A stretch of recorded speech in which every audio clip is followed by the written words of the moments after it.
Hello hi नमस्कार मेरे प्यारे साथियों, कैसे आप सभी का पुनः स्वागत है, अभिनंदन है आपके अपने यूट्यूब चैनल पर एसीएस, जहां पर आपको मिलेगा संपूर्ण विषय से संबंधित संपूर्ण जानकारी, है ना। तो कैसे आप सभी मस्त होंगे और वीडियो जो क्लासें लग रही हैं उनका अच्छे से एंजॉय कर रहे होंगे और उनको अच्छे से समझ भी रहे होंगे। तो मेरे प्यारे साथियों, आज के इस क्लास में हम लोग बात करने वाले हैं इलास्टिसिटी ऑफ डिमांड की बात करेंगे, यानी मांग की लोच क्या होती है। इससे पूर्व वाली क्लासों में हमने मांग के बारे में काफ़ी सारी चीज़ें डिस्कस करी है, जैसे कि मांग क्या होती है, मांग के प्रकार क्या होते हैं, मांग वक्र की बात करी थी, मांग वक्रों के प्रकार की बात करी थी, है ना। मांग वक्र को कई ऐसी चीज़ें होती है जो प्रभावित करती है। सामान्य वस्तुओं के बारे में डिस्कस किया था, निम्न स्तरीय वस्तुओं के बारे में, प्रतिस्थापन वस्तुएं क्या होती है, पूरक वस्तुएं क्या होती है, इनके डायग्राम क्या होते हैं, ये तमाम चीज़ें हमने अच्छे से डिस्कस किया है। हालांकि इनमें से काफ़ी सारी चीज़ें आपके 12th लेवल की है, तो जो फर्स्ट ग्रेड की तैयारी भी कर रहे हैं उनके लिए भी ये रामबाण होगा। और हालांकि 12th के एग्ज़ाम अभी हाफ ईयरली शुरू होने वाले हैं, उनके लिए तो ऑब्वियसली है ही, अच्छे से आपको पढ़ना भी है, ठीक है। तो इस क्लास में हम लोग बात करने वाले हैं इलास्टिसिटी ऑफ डिमांड, यानी मांग की लोच क्या होती है, ये कितने प्रकार की होती है, इनको कैसे ज्ञात किया जाता है, कौन कौन से मेथड होते हैं, इन तमाम चीज़ों के ऊपर हम लोग डिस्कस करने वाले हैं। तो देखिए, सबसे पहले बात करेंगे मांग की लोच की परिभाषा क्या होती है। मोस्टली जब आप 12th दे रहे हैं तो निश्चित रूप से क्वेश्चन भी पूछा जाता है 12th बोर्ड के अंदर, चाहे किसी भी प्रकार का क्यों ना बोर्ड है, UP MP Bihar Rajasthan board हो, तो तमाम बोर्ड में ये क्वेश्चन जो है कॉमन पूछा जाता है। कई बार ऐसा क्वेश्चन पूछा जाता है कि भाई वो कॉमन बोर्ड में अंदर सभी बोर्डों के अंदर पूछा जा सकता है। तो पहला क्वेश्चन इस तरह से पूछा जाएगा आपको कि सर मांग की लोच की अवधारणा को बताइएगा, या फिर मांग की लोच किसे कहते हैं। परिभाषा सिंपल सी है, मांग की लोच किसे कहते हैं। तो चलिएगा, हम लोग बात कर रहे हैं मांग के लोच को लेकर, और मांग की लोच क्या होती है उसको लेकर हम लोग बात कर लेते हैं, ठीक है। देखो, एक तरह से प्रभावित करने वाले संख्यात्मक कुछ क्या होते हैं, तत्व में परिवर्तन के फलस्वरूप वस्तु की मांगी गई मात्रा में होने वाले परिवर्तन, होने वाले विस्तार की मात्रा को मापती है। यानी कि जो भी परिवर्तन हो रहा है उसका विस्तार कितना है, उसकी मात्रा कितनी है, वो किससे मापी जाएगी, मांग की लोच मापेगी। यानी कि कहना का मतलब ये है, मेरा कहना का कंसर्न ये है कि अगर वस्तु की कीमत में कोई परिवर्तन होता है, तो उसके परिणाम स्वरूप मांग मात्रा में क्या परिवर्तन होगा, उसके परिणाम मांग मात्रा में क्या परिणाम होगा, ये किसके माध्यम से पता चलेगा, ये मांग की लोच के माध्यम से पता चलने वाला है। तो देखिए, मांग की लोच यानी मांग को प्रभावित करने वाले कारक, अगर मैं पूछूं आपसे कि मांग को प्रभावित करने वाले कारक क्या है ना, तो अगर आपसे पूछें कि मांग को प्रभावित करने वाले वाले कारक वाले कारक की बात करेंगे, ठीक है। तो सबसे पहले तो आपके सामने यही होगा कि वस्तु की स्वयं की कीमत क्या होगी। वस्तु की अपनी कीमत जो होती है वो कहीं ना कहीं क्या होती है, मांग को प्रभावित करती है। सेकेंडरी बात करें तो क्या होगा बेटा कि संबंधित वस्तुओं की कीमतें, क्या होगा, संबंधित वस्तुओं की कीमतें, क्लियर है, संबंधित वस्तुओं की कीमतें। अब इसमें संबंधित वस्तुएं क्या क्या आएगी, तो देखो कहीं ना कहीं हम लोग बात करने वाले हैं सर सामान्य वस्तुएं, सामान्य वस्तुएं, ठीक है। फिर अगर हम बात करें तो निम्न स्तरीय वस्तुएं, निम्न स्तरीय वस्तुएं। इसके अलावा सी की बात करूं मैं तो पूरक वस्तुएं या स्थानापन्न वस्तुएं, दूसरी एक होती है स्थानापन्न वस्तुएं, ठीक है, और एक होती है पूरक वस्तुएं। तो ये भी कहीं ना कहीं क्या होगा, वस्तु की मांग मात्रा को प्रभावित करेंगे वस्तु, क्लियर है। इसके बाद बात करें, इसके बाद बात करूं मैं कि और ऐसी कौन सी चीजें होती है जो मांग मात्रा को प्रभावित करती है। ऐसी कौन सी और चीजें होती है जो मांग मात्रा को प्रभावित करती है? तो आप कहेंगे सर तीसरे पॉइंट में हम लोग लिख सकते हैं उपभोक्ता की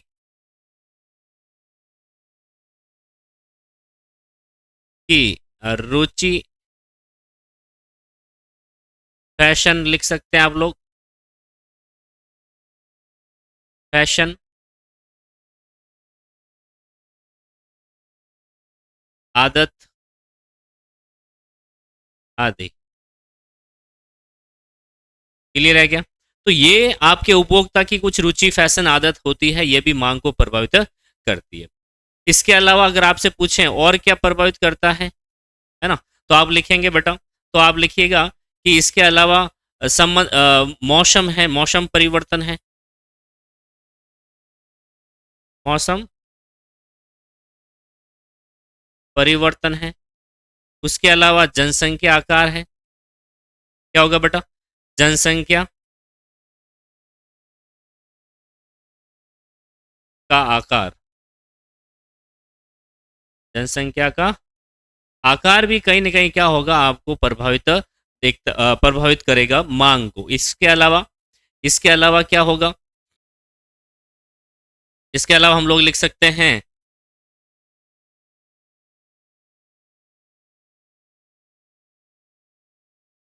वस्तुओं की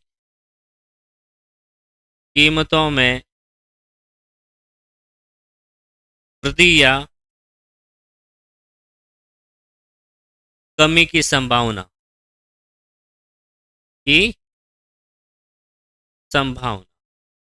तो ये भी कहीं कहीं ना कहीं आपकी मांग को प्रभावित करने वाले हैं। तो इतने सारे जो तत्व है, इन तत्वों की देखो क्या लिखा हुआ है, मांग को प्रभावित करने वाले संख्यात्मक तत्वों में परिवर्तन के परिणाम स्वरूप वस्तु की मांगी गई मात्रा में होने वाले परिवर्तन के विस्तार की मात्रा को किसके माध्यम से मापा जा सकता है?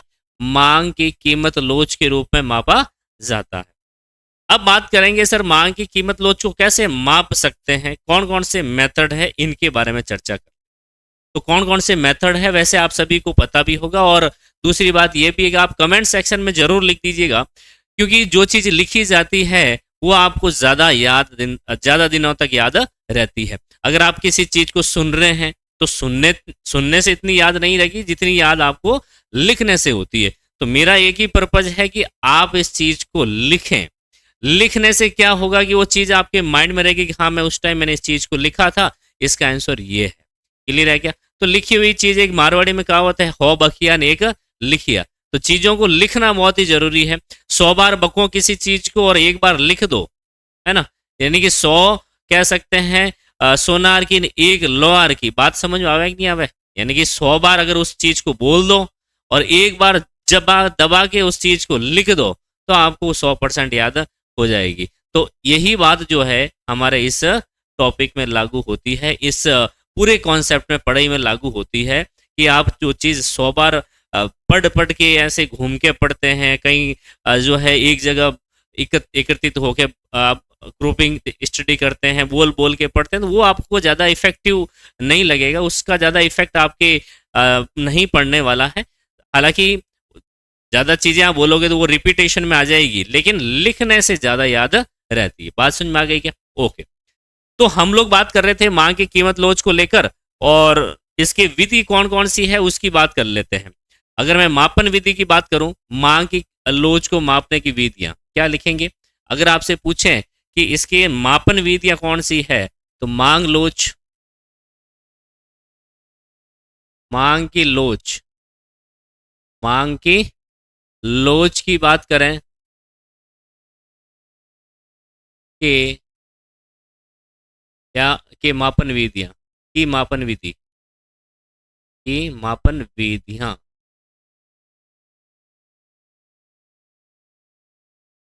मापन विधियां। क्लियर है? तो कौन कौन सी विधियां होती है इसके ऊपर हम लोग डिस्कस करने वाले हैं। तो तीन प्रकार के मेथड आप लोगों को यहाँ पर देखने को मिलेंगे, जिनको हम लोग फॉलो अप करने वाले हैं। इसमें से जो सबसे पहला जो मेथड है वो है प्रतिशत विधि। कौन सी बेटा? प्रतिशत विधि। ठीक है? या आनुपातिक विधि। कौन सी विधि?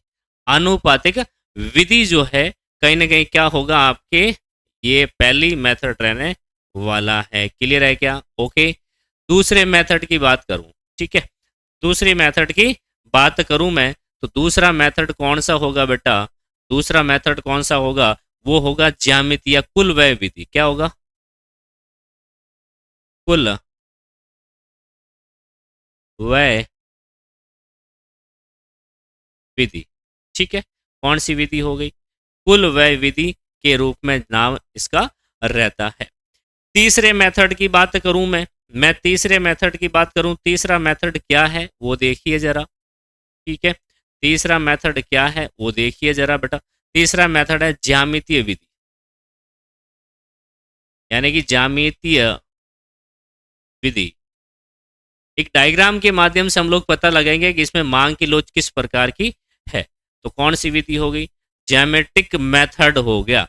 तो तीन प्रकार की विधियों के बारे में हम लोग डिस्कस करने वाले हैं कि मांग की कीमत लोच को मापने की विधियां कौन कौन सी, नाम लिखिएगा। तो प्रोपेशर फ्लक्स की जो है वो है प्रतिशत विधि या अनुपातिक विधि है, कुल व्यय विधि है मार्शल की, और ज्यामिति विधि जो है ये कहीं ना कहीं तीन प्रकार के मेथड जो है ये आपको देखने को मिलेंगे। बात क्लियर हो गई? तो फटाफट से इसको आप अपने कमेंट सेक्शन में लिख भी लीजिएगा ताकि ये चीज आपको जल्दी से जल्दी याद हो जाए। और हमारा यही उद्देश्य है कि आप इन चीजों को अच्छे से अच्छे याद कर लें। कर लेंगे क्या? कोई दिक्कत, कोई समस्या, कोई परेशानी? मुझे नहीं लगता कि यहाँ पर आपको किसी तरह से कोई दिक्कत समस्या होने वाली है। तो छाप लीजिएगा इस चीज को। छापने से ज्यादा आपके दिमाग के अंदर छप जाएगी। क्या बेटा?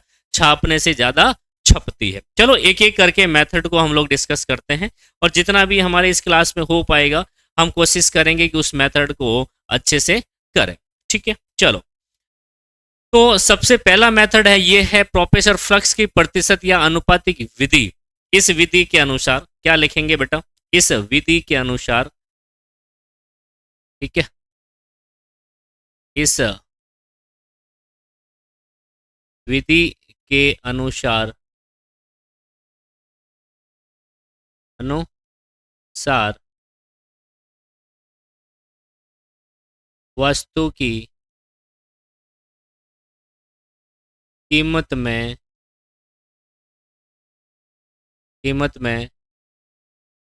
वस्तु की कीमत में अनुपातिक अनुपातिक प्रतिशत परिवर्तन, अनुपातिक प्रतिशत परिवर्तन वस्तु की कीमत में अनुपातिक प्रतिशत परिवर्तन के कारण मांग मात्रा में होने वाले अनुपातिक अनुपातिक प्रतिशत प्रतिशत परिवर्तन के अनुपात को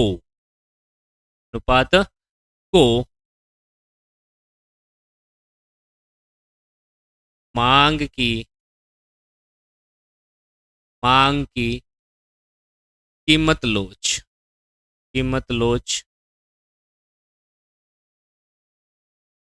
कहा जाता है। वैसे आपको बता दूं कि मांग की कीमत लोच कितने प्रकार की होती है वो भी आपको ध्यान में रखना है कि इस विधि के अनुसार वस्तु की कीमत में अनुपातिक प्रतिशत परिवर्तन के कारण, एक कारण लिखना है यहाँ पर। आपको क्या करना बेटा? थोड़ा सा इसको हम लोग क्या कर लेते हैं, हाँ, तो नहीं भाई कैसे हैं, चलो कोई नहीं। हाँ, तो अगर आपसे पूछें कि परिवर्तन के कारण लिख दीजिएगा थोड़ा सा यहाँ पर। क्या लिखेंगे यहाँ पर, कारण कर दिया, यहाँ कारण। ओके।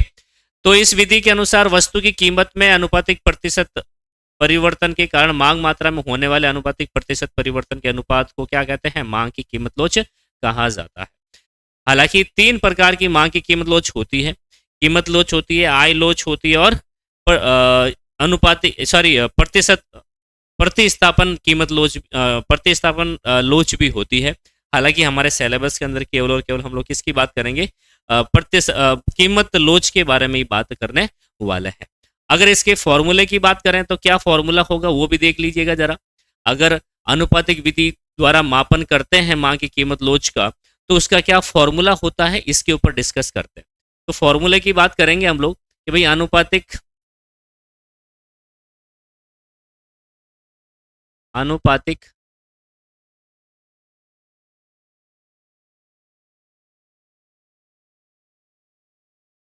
प्रतिशत विधि, प्रतिशत विधि, प्रतिशत विधि की बात करें तो इसका क्या फॉर्मूला होगा, सूत्र क्या होगा, उसकी हम लोग चर्चा कर लेते हैं। तो देखो क्या होगा, सबसे पहले ध्यान रखना है कि इसको हम लोग किससे डिनोट करेंगे, ईडी से डिनोट करेंगे। किससे, ईडी, पी कह सकते हैं, क्योंकि ये कीमत लोच है। कौन सी लोच है, इसलिए इसको यहाँ पर पी से डिनोट किया जाता है। इलास्टिसिटी ऑफ डिमांड, ईडी का देखो, अगर आपसे पूछा सर ईडी क्या होती है, तो वो नहीं छापे मारने वाली ईडी नहीं है। तो ई का मतलब होता है इलास्टिसिटी लोच, इलास्टिसिटी यानी कि लोच, और लोच किसकी, यहाँ डिमांड यानी मांग, मांग की लोच। ओके। और पी का मतलब क्या हो गया, यहाँ कीमत है। तो कीमत लोच की बात करेंगे, है ना, किसकी, मांग की, कीमत लोच की यहाँ पर बात की जाती है। तो देखो इसका फॉर्मूला देखिए जरा, सिंपल सा फॉर्मूला है, बहुत सिंपल सा फॉर्मूला है कि मांग मात्रा में, मांग मात्रा में, मांग मात्रा में अनुपातिक में, आनुपातिक प्रतिशत परिवर्तन,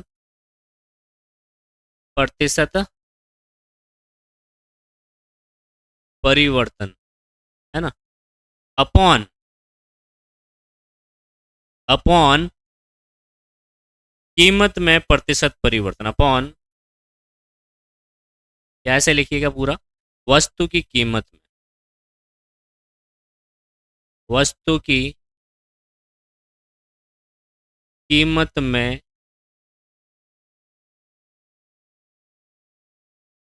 प्रतिशत परिवर्तन, परिवर्तन। ठीक है। तो ये क्या हो गया, इसका फॉर्मूला हो गया। ये क्या हो गया भैया, इसका फॉर्मूला हो गया कि मांग मात्रा में मांगी जाने वाली मात्रा में अनुपातिक प्रतिशत परिवर्तन अपॉन किससे करेंगे, वस्तु की कीमत में अनुपातिक परिवर्तन। सपोज करिएगा, देखो कि भाई अगर मैं आपसे पूछूं कि वस्तु की कीमत में अनुपातिक परिवर्तन है, अगर एग्जाम्पल की बात करें हम लोग, अगर मैं एग्जाम्पल की बात करता हूं तो एग्जाम्पल क्या हो सकता है, इसका क्या एग्जाम्पल होगा कि कीमत में, वस्तु की कीमत में, वस्तु की कीमत में, इसमें वस्तु की कीमत में 5% का परिवर्तन, 5%, 5%, वस्तु की कीमत 5%, 5% की वृद्धि, की वृद्धि। ठीक है, यानी कि वस्तु की कीमत में 5% की वृद्धि, तो यहां पर हो सकता है तथा, तथा लिखिएगा, लिखिएगा क्या लिखेंगे सर, तथा मांग मात्रा में, मात्रा में 10% की गिरावट, की क्या आ गई, गिरावट आ गई या कमी आ गई। ठीक है। तो मांग की कीमत लोच क्या होगी, मांग की कीमत लोच क्या होने वाली है, ये आपको निकालना है। तो सिंपल सा आपके सामने फॉर्मूला दे रखा है, फॉर्मूले में लगाइएगा और सीधा का सीधा अपना टॉपिक जो है ये एकदम से हो जाएगा, एकदम से क्लियर हो जाएगा, कोई समस्या नहीं आएगी। तो देखो कैसे निकालना है। ईडी इक्वल्स टू क्या होता है, क्या होता है प्रतिशत परिवर्तन किस में। देखो सबसे पहले ध्यान रखना, मांग मात्रा में अनुपातिक प्रतिशत परिवर्तन को लिखना है। तो मांग मात्रा में अनुपातिक परिवर्तन कितना है, देखो 10% है। कितना परसेंट है बेटा, 10% रहने वाला है। तो यहां पर लिख देंगे सर 10%। ओके, अब बात करेंगे सर कीमत में कितना प्रतिशत परिवर्तन, क्योंकि वस्तु की कीमत में प्रतिशत परिवर्तन कितना है, अनुपातिक परिवर्तन कितना है बेटा, 5% है। तो यहां पर हमने लिख दिया 5%। ठीक है, तो ये कितना हो जाएगा कि परसेंटेज से परसेंटेज हमारा हो जाएगा कैंसिल। क्या हो जाएगा, कैंसिल। तो हो गया 10 अपॉन कितना, 5। 10/5 की बात करेंगे तो कितना आ जाएगा, 2 आ जाएगा। तो यहाँ पर ईडी जो है कितना आ जाएगा, 2 आने वाला है। एक तो फॉर्मूला ये है, इसके माध्यम से आप लोग निकाल सकते हैं, है ना।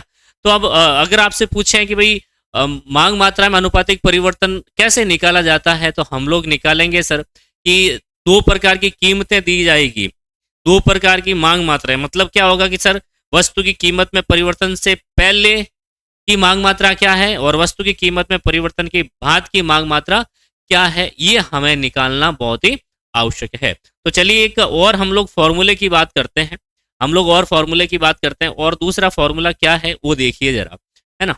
तो अनुपातिक प्रतिशत विधि का या प्रतिशत विधि का दूसरा फॉर्मूले की बात करते हैं।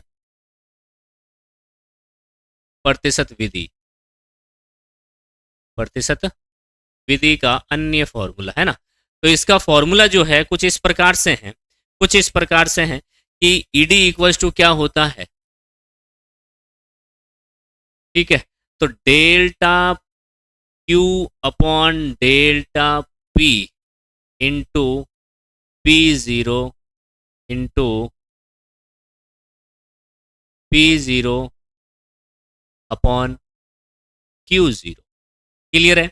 अब ये क्या है सर, फॉर्मूला है। ये क्या बेटा, एक तरह से हमारा फॉर्मूला है। इस फॉर्मूले के माध्यम से भी हम लोग क्या निकाल सकते हैं, क्या निकाल सकते हैं बेटा, हमारा आसानी से क्या निकल जाएगा, एक तरह से मांग की कीमत लोच निकल जाएगी। कैसे निकली जाएगी, सबसे पहले तो इसकी फॉर्मूले की विस्तार की बात करते हैं।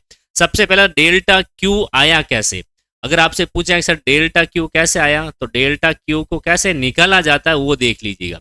अगर आपसे कहते हैं कि भाई मांग मात्रा में अनुपातिक परिवर्तन को कैसे डिफाइन किया जाता है, वो देखो सबसे पहले कि भाई मांग मात्रा में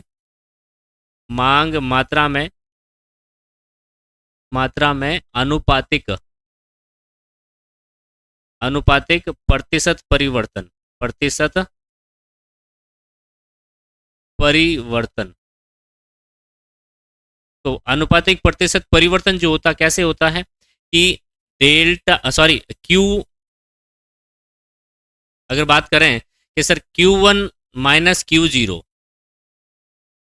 Q1 minus Q0 upon Q0 into 100, इसको क्या कहा जाता है बेटा, इसको क्या कहा जाएगा, इसको कहा जाएगा मांग मात्रा में अनुपातिक प्रतिशत परिवर्तन। ठीक है। अगर आपसे पूछें कि कीमत में, किस में बेटा, कीमत में आनुपातिक या फिर प्रतिशत परिवर्तन, अनुपातिक या फिर प्रतिशत परिवर्तन, क्लियर है। तो इसको कैसे निकाला जाएगा, तो हम लोग कहेंगे sir P1 minus P0 upon P0 into 100। ये क्या हो गया, प्रतिशत हो गया। क्योंकि हमें आपको सभी को पता है कि सर जब भी बात आती है प्रतिशत की तो हम लोग 100 से गुणा करते हैं। क्या करते हैं, 100 से गुणा करने वाले हैं। ओके, तो ये तो हो गया, क्या हो गया, प्रतिशत परिवर्तन हो गया हमारा, क्या हो गया, प्रतिशत परिवर्तन। तो हमारा फॉर्मूला क्या था कि डेल्टा, अगर हम पूछें आपसे कि सर वो हमारा लास्ट जो फॉर्मूला था वो फॉर्मूला क्या था, कि फॉर्मूला था कि मांग मात्रा में अनुपातिक परिवर्तन। तो मांग मात्रा में अनुपातिक परिवर्तन को कैसे डिफाइन करना है, Q1 minus Q0 upon Q0 into 100। कीमत में अनुपातिक प्रतिशत परिवर्तन को कैसे डिफाइन करेंगे, P0 minus P1 minus P0 upon P0 हो जाएगा। क्या हो जाएगा, P0 हो जाएगा। अब ये चीजें है क्या, अब Q0 की बात करें तो Q0 होता क्या है उसकी बात कर लेते हैं।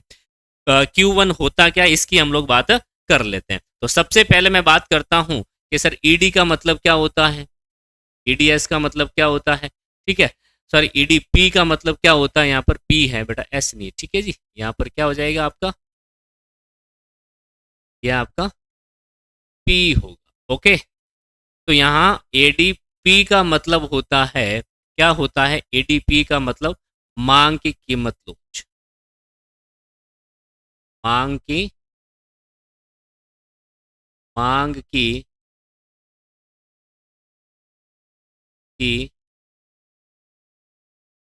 कीमत लोच,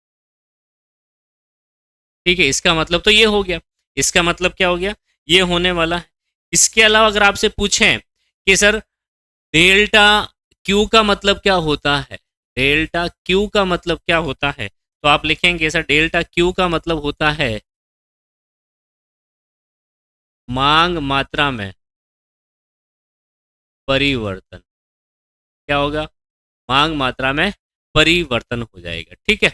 और मांग मात्रा में परिवर्तन को कैसे डिफाइन करेंगे, Q1 माइनस क्यू जीरो से, किससे, Q1 माइनस क्यू जीरो से हम डिफाइन करने वाले हैं, ओके। फिर आपसे पूछें डेल्टा पी क्या होता है, अगर आपसे पूछें कि डेल्टा पी क्या होगा, तो वो हम लोग लिख लेते हैं डेल्टा पी का मतलब होता है कीमत में, कीमत में, कीमत में परिवर्तन, कीमत में परिवर्तन, ठीक है। तो कीमत में परिवर्तन क्या होगा, कैसे होगा, वो हम लोग देख लेते हैं। कीमत में परिवर्तन का मतलब होता है कि सर P1 माइनस,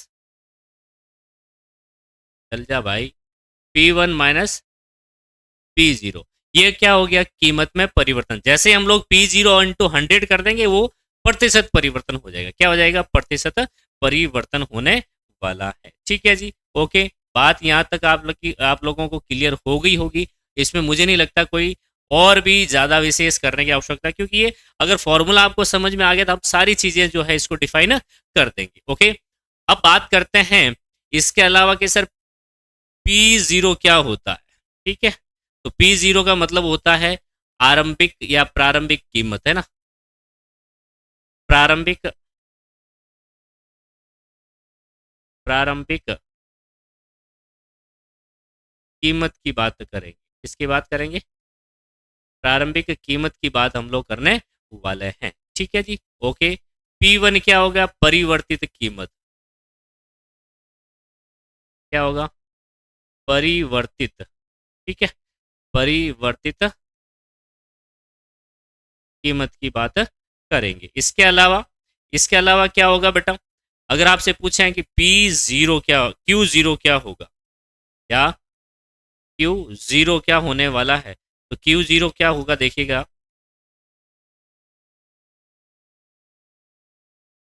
Q0, तो Q0 होता है कीमत में परिवर्तन से पहले की या पूर्व की मांग मात्रा, कीमत में क्या लिखेंगे, कीमत में परिवर्तन से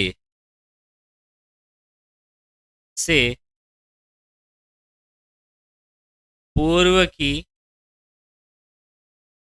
मांग मात्रा, कीमत में परिवर्तन से पूर्व की मांग मात्रा, ठीक है। और अगर आपसे पूछें कि सर Q1 क्या होता है, तो कीमत में, कीमत में परिवर्तन से,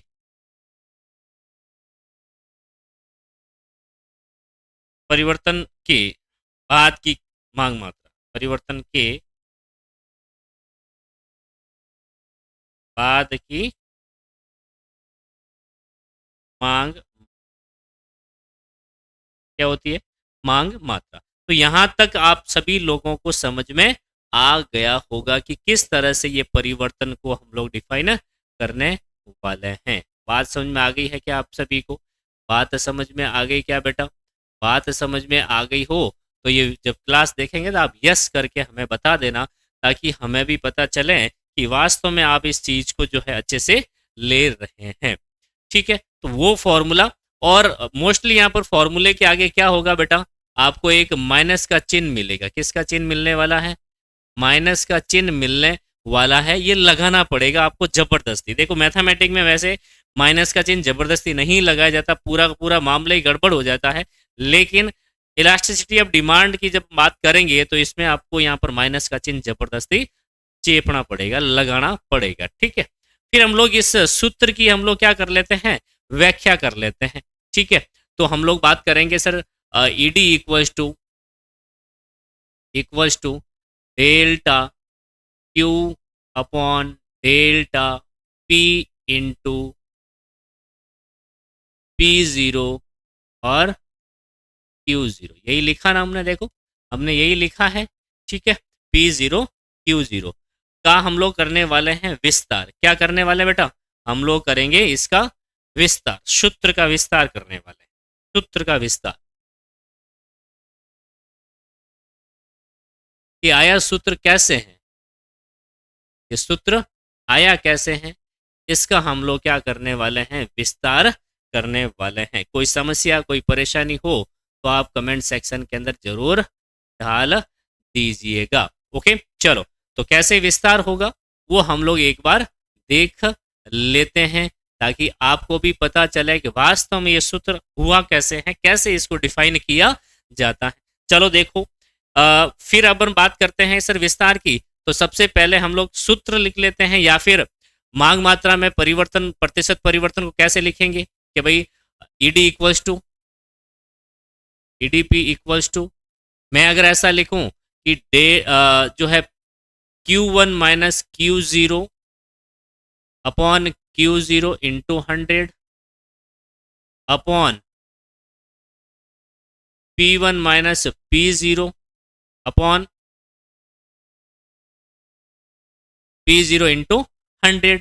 ओके, अब क्या करना है, ये सूत्र से ये सूत्र, सॉरी ये जो आपका रहने वाला है 100 से 100 क्या होने वाला है, कैंसिल। तो क्या बच गया आपने यहाँ पर, तो क्या बच गया देखिएगा, यहाँ बच गया है अपने सिंपल सा ADP equals to delta Q minus delta delta sorry अगर आपसे पूछे कि सर इसका वास्तविक रूप क्या आएगा, तो हम लोग ऐसे लिख सकते हैं कि sir Q1 minus Q zero से लेस करेंगे तो क्या आ जाएगा अपना, तो डेल्टा क्यू आ जाएगा। क्या आ जाएगा, डेल्टा क्यू, और यहाँ पर डेल्टा क्यू जीरो।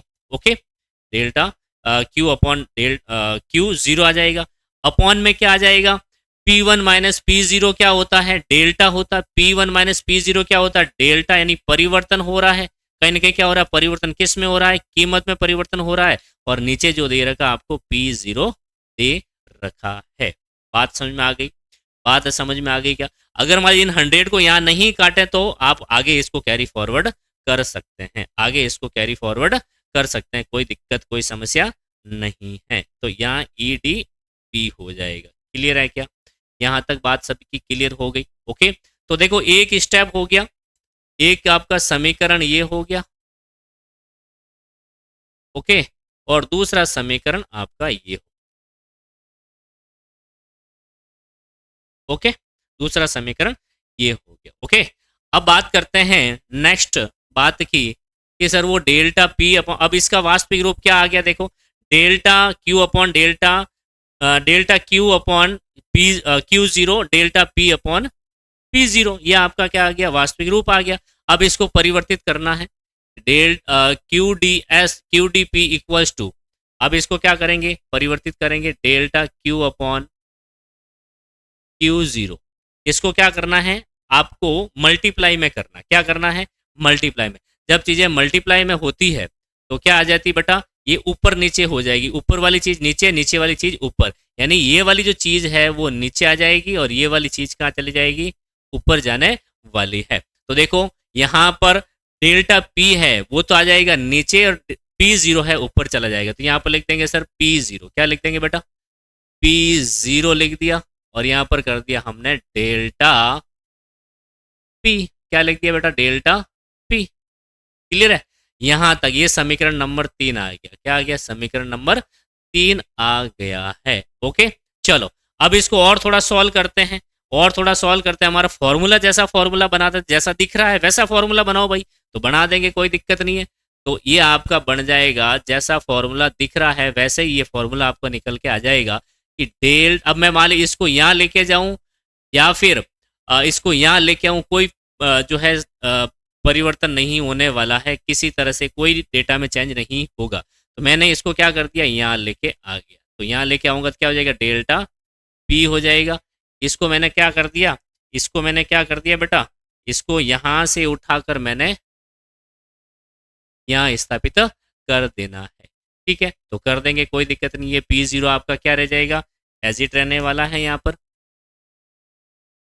और यहाँ हो जाएगा क्यू जीरो, क्या हो जाएगा, क्यू जीरो। तो बताइए कोई समस्या आई क्या, कोई दिक्कत आई क्या? तो आपको पता होगा कि सर इसमें किसी तरह से कोई दिक्कत नहीं आने वाली है। ओके, तो यहाँ पर आपको मैंने बताया कि सर यहाँ पर फॉर्मूले के आगे आपको क्या लगाना है, माइनस का चिन्ह लगाना। किसका चिन्ह लगाना बेटा, यहाँ पर लगाना आपको माइनस का चिन्ह लगा देना है। तो ये बन गया आपका फॉर्मूला, कौन सा मूला, फॉर्मूला बन गया है बेटा। ठीक है जी, ये आपका फॉर्मूला बन गया, तैयार हो गया है। जहां से हमने शुरू किया था वहां तक पहुंच गए हैं, यहाँ से हमने शुरू किया था यहाँ तक हम लोग वापस जो है वो के वो पहुंच गए। कैसे पहुंचे हैं, ये कैसे हमने सफर तय किया है, इसको क्या कहा जाएगा, इसको कहा जाएगा, इसको कह सकते हैं या फिर इसको भी कह सकते हैं मांग मात्रा में अनुपातिक प्रतिशत परिवर्तन। ओके, अब कुछ एक क्वेश्चंस है, उन क्वेश्चनों को कर लेते हैं, या हम लोग क्वेश्चन देंगे आपको और वो क्वेश्चन हम लोग जो है मिलकर सॉल्व करने वाले हैं। तो क्या क्वेश्चन है देखिएगा, देखो दो, एक तरह का क्वेश्चन तो मैंने आपको करवा दिया कि कीमत में अनुपातिक प्रतिशत परिवर्तन के फलस्वरूप मांग मात्रा में इतना प्रतिशत परिवर्तन हो गई, वो तो आप सीधा सीधा निकाल सकते हैं। लेकिन जब इस प्रकार के फॉर्मूले की बात होगी, ये आप फॉर्मूला कैसे यूज कर पाएंगे, कैसे प्रयोग में ला पाएंगे, इसकी चर्चा हम लोग करने वाले हैं। क्लियर है क्या? ओके बेटा, तो इसकी चर्चा हम लोग करने वाले हैं। तो कैसे देखते हैं इसको, देखिए जरा।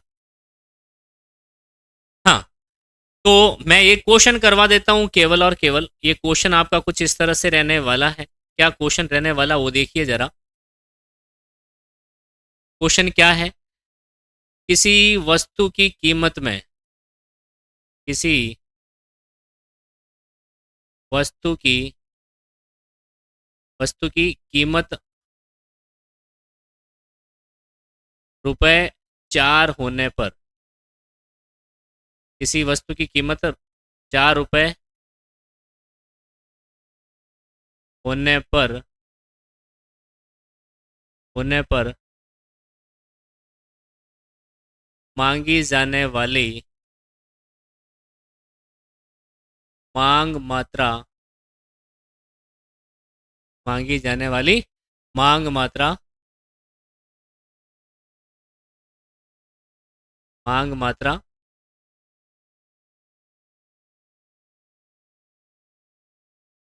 8 इकाइयां हैं, 8 इकाइयां है। यदि वस्तु की कीमत बढ़कर, यदि वस्तु की कीमत बढ़कर,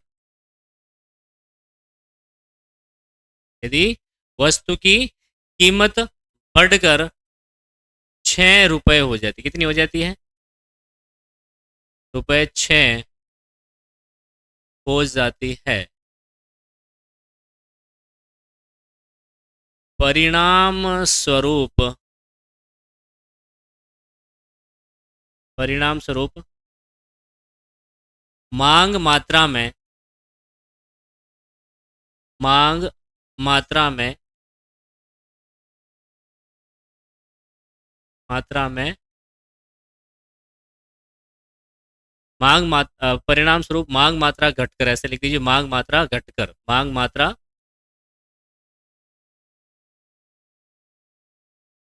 घटकर, क्योंकि कीमत बढ़ेगी तो ऑब्वियसली क्या होगा, मांग मात्रा घटेगी, घटकर 4 इकाइयां, कितनी इकाइयां, इकाइयां हो जाती है। मांग की कीमत लोच ज्ञात कीजिए। मांग की कीमत लोच ज्ञात करें। मांग की कीमत लोच ज्ञात करें, ये आपका है क्वेश्चन। और इस क्वेश्चन को करना है आपको सॉल्व। क्या करना है बेटा? सॉल्व करना है। कैसे सॉल्व करना है वो देखिए जरा।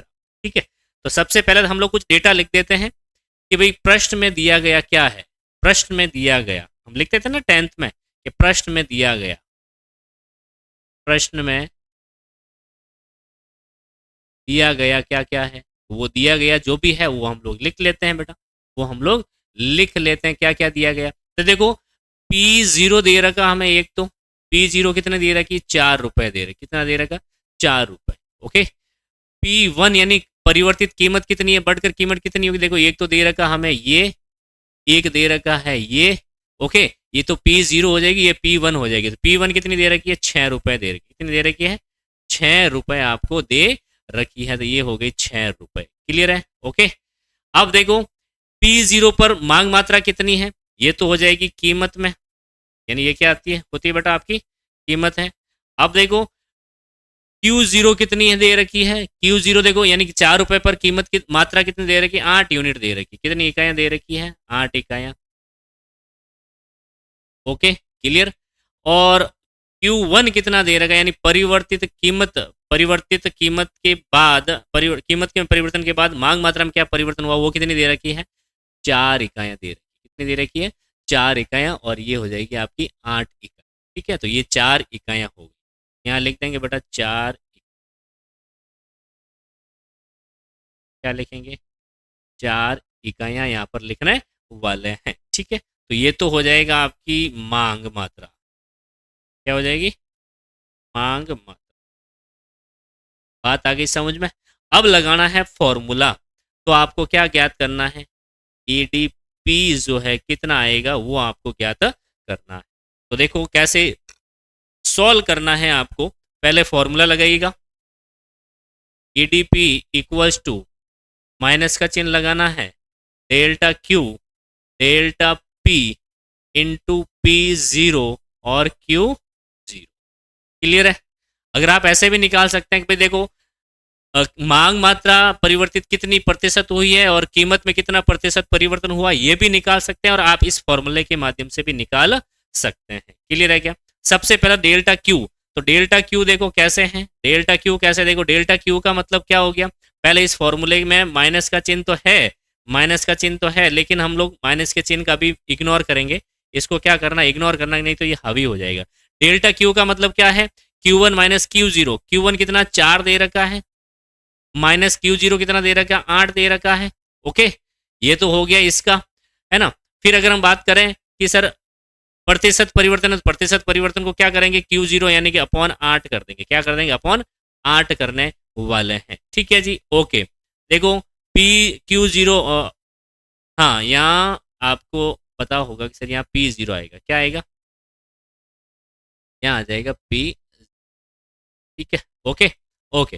तो देखो उसके बाद क्या करना है, उसके बाद क्या करना बेटा आपको, अपॉन में क्या दे रखा है, या फिर सीधा लिख दीजिए डेल्टा क्यू कितना परिवर्तन हुआ है। तो 4 का परिवर्तन हुआ है, तो यहाँ -4 कर देंगे। कितना हो जाएगा? -4 कर देंगे। सीधा लिखिएगा, आप लोग समझदार व्यक्ति है, समझदार बच्चे हैं। डेल्टा पी कितना देखो, 6 माइनस 4 यानी कि 2 हो जाएगा। 6 minus 4 minus 6 minus 4 equal to क्या हो जाएगा? 2 होने वाला है। इनटू करेंगे P0 कितना दे रखा है बेटा, देखो P0 कितना दे रखा, 4 दे रखा, तो यहाँ पर हमने 4 लिख दिया। क्या लिख दिया बेटा? हमने यहाँ पर 4 लिख दिया है। क्लियर है? और Q0 कितना है, तो Q0 हमने यहाँ पर 8 लिख दिया। कितना लिख दिया है? 8। अब काटा पीटा कर दीजिए बेटा। अब हमें क्या करना है? काटा पीटी कर देना है। तो काटा पीटी करेंगे तो कर लेते हैं, कोई दिक्कत नहीं है। तो हमने वो फॉर्मूले के अंदर आपको पता माइनस का चिन्ह लगाया था, सबको पता होना चाहिए। फॉर्मूले में हमने माइनस का चिन्ह लगाया था, तो ये माइनस से ये माइनस क्या हो जाएगा? कैंसिल। अब बस बहुत आसान हो गया है। ठीक है, इसको इससे मल्टीप्लाई कर दो, इससे मल्टीप्लाई कर दो, या आप काटना चाहें तो काट दीजिएगा। ये इससे किसी 2 बार कटेगा, ये इससे 2 बार कटेगा, तो ऐसे भी कर सकते हैं। ये इससे 4 8 8 4 से 2 बार कटेगा, और 4 2 से 2 बार कटेगा, या फिर इससे गुणा कर लो, 4 चौक 16 हो गया, 4 इंटू 4 16 अपॉन 2 इंटू 4 कितने हो गए, 2 इंटू 8 कितने हो गए, देखो 2 इंटू 8 कितना हो गया, अपॉन में 16 हो जाएगा। तो कितना हो गया बेटा, देखो यहाँ पर ईडी जो है आपका, ईडी जो है कितना हो जाएगा, 1 हो जाएगा। कितना हो जाएगा बेटा, 1 रहने वाला है। ठीक है, ये कट गया आपस में और ईडी इक्वल्स टू 1। अगर ये फॉर्मूले में अगर ये माइनस का चिन्ह नहीं होता तो हम लोग यहाँ पर माइनस लिख देते। तो ये देखो यहाँ पर क्या लिखना, माइनस में, ये ध्यान रखना, ये किस में है, माइनस में, क्योंकि आपको पता कीमत में परिवर्तन के परिणाम स्वरूप जो है मांग मात्रा में कितना परिवर्तन हुआ है। तो यही तो मांग की लोच होती है। तो ऑब्वियसली कीमत बढ़ेगी, कीमत बढ़ती है तो मांग मात्रा क्या हो जाएगी, घटने वाली है। तो इसलिए यहाँ पर कितनी मात्रा घट गई है, यहाँ पर 1 मात्रा जो है घट गई है। तो ये इस तरह से हमारा क्या हो गया है, एक मेथड पूरा हो चुका है।